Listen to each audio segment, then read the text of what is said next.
Hello, welcome back. This is how the West gets the West wrong and the world along with it. The Western narrative, particularly coming from the United States, assumes its economic system is based on classical principles: supply and demand, supply chains, innovation, and the free market distribution of goods and services. But this is a misreading of its own structure, a self-deception that leads to the kind of global miscalculation we find ourselves in today. Our economy is less about market dynamics and more about control.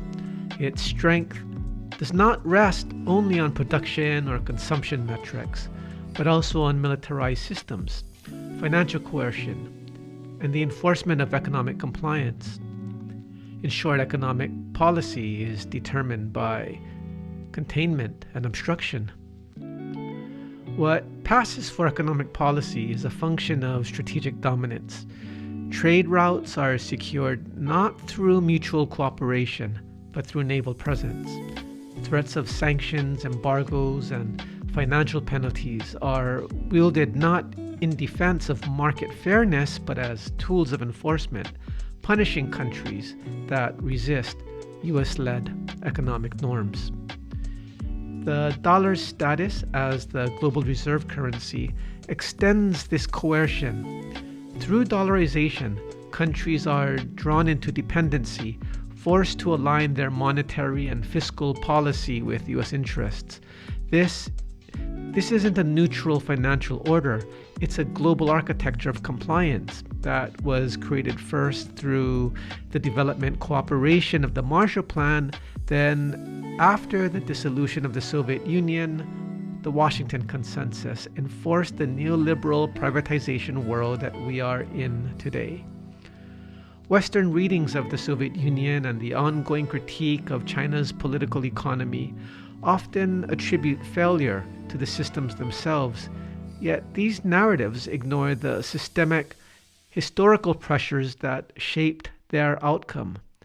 This includes blockades, trade wars, and propaganda. The Cold War wasn't just ideological. It really was an infrastructure of containment.